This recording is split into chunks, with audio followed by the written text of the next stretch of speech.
Genesis chapter 41. At the end of 2 full years, Pharaoh dreamed, and behold, he stood by the river. Behold, 7 cattle came up out of the river. They were sleek and fat, and they fed in the marsh grass.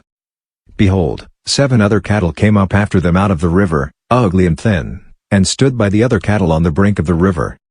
The ugly and thin cattle ate up the 7 sleek and fat cattle. So Pharaoh awoke. He slept and dreamed a second time, and behold, 7 heads of grain came up on one stalk, healthy and good.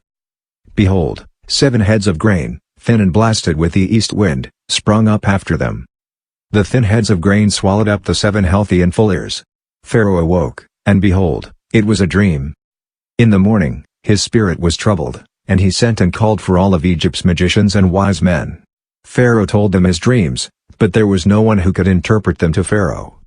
Then the chief cupbearer spoke to Pharaoh, saying, I remember my faults today. Pharaoh was angry with his servants, and put me in custody in the house of the captain of the guard, with the chief baker. We dreamed a dream in one night, he and I, each man dreamed according to the interpretation of his dream. There was with us there a young man, a Hebrew, servant to the captain of the guard, and we told him, and he interpreted to us our dreams. He interpreted to each man according to his dream. As he interpreted to us, so it was. He restored me to my office, and he hanged him. Then Pharaoh sent and called Joseph, and they brought him hastily out of the dungeon. He shaved himself, changed his clothing, and came into Pharaoh. Pharaoh said to Joseph, I have dreamed a dream, and there is no one who can interpret it. I have heard it said of you, that when you hear a dream you can interpret it. Joseph answered Pharaoh, saying, It isn't in me. God will give Pharaoh an answer of peace. Pharaoh spoke to Joseph, In my dream, behold, I stood on the brink of the river. And behold, 7 fat and sleek cattle came up out of the river. They fed in the marsh grass. And behold, 7 other cattle came up after them, poor and very ugly and thin, such as I never saw in all the land of Egypt for ugliness. The thin and ugly cattle ate up the first 7 fat cattle. And when they had eaten them up, it couldn't be known that they had eaten them, but they were still ugly, as at the beginning. So I awoke. I saw in my dream, and behold, 7 heads of grain came up on one stalk, full and good. And behold, 7 heads of grain, withered, thin, and blasted with the east wind, sprung up after them. The thin heads of grain swallowed up the 7 good heads of grain. I told it to the magicians, but there was no one who could explain it to me. Joseph said to Pharaoh, The dream of Pharaoh is one. What God is about to do he has declared to Pharaoh. The 7 good cattle are 7 years, and the 7 good heads of grain are 7 years. The dream is one. The 7 thin and ugly cattle that came up after them are 7 years, and also the 7 empty heads of grain blasted with the east wind, they will be 7 years of famine. That is the thing which I have spoken to Pharaoh. God has shown Pharaoh what he is about to do. Behold, 7 years of great plenty throughout all the land of Egypt are coming. 7 years of famine will arise after them, and all the plenty will be forgotten in the land of Egypt. The famine will consume the land. And the plenty will not be known in the land by reason of that famine which follows, for it will be very grievous. The dream was doubled to Pharaoh, because the thing is established by God, and God will shortly bring it to pass. Now therefore let Pharaoh look for a discreet and wise man, and set him over the land of Egypt. Let Pharaoh do this, and let him appoint overseers over the land, and take up the 5th part of the land of Egypt's produce in the 7 plenteous years. Let them gather all the food of these good years that come, and store grain under the hand of Pharaoh for food in the cities, and let them keep it.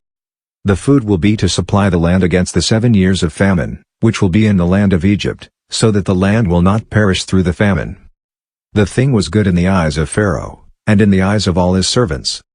Pharaoh said to his servants, Can we find such a one as this, a man in whom is the Spirit of God?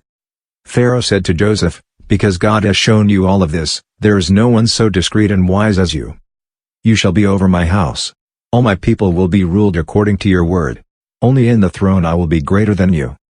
Pharaoh said to Joseph, Behold, I have set you over all the land of Egypt. Pharaoh took off his signet ring from his hand, and put it on Joseph's hand, and arrayed him in robes of fine linen, and put a gold chain about his neck. He made him ride in the 2nd chariot which he had. They cried before him, Bow the knee. He set him over all the land of Egypt. Pharaoh said to Joseph, I am Pharaoh. Without you, no man shall lift up his hand or his foot in all the land of Egypt. Pharaoh called Joseph's name Zaphenath-Paneah. He gave him Asenath, the daughter of Potiphar priest of On, as a wife. Joseph went out over the land of Egypt. Joseph was 30 years old when he stood before Pharaoh king of Egypt. Joseph went out from the presence of Pharaoh, and went throughout all the land of Egypt. In the 7 plenteous years the earth produced abundantly. He gathered up all the food of the 7 years which were in the land of Egypt, and laid up the food in the cities. He stored food in each city from the fields around that city. Joseph laid up grain as the sand of the sea, very much, until he stopped counting, for it was without number. To Joseph were born 2 sons before the year of famine came, whom Asenath, the daughter of Potiphar priest of On, bore to him. Joseph called the name of the firstborn Manasseh, for, he said, God has made me forget all my toil, and all my father's house. The name of the second, he called Ephraim, for God has made me fruitful in the land of my affliction.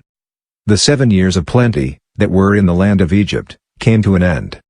The 7 years of famine began to come, just as Joseph had said. There was famine in all lands, but in all the land of Egypt there was bread.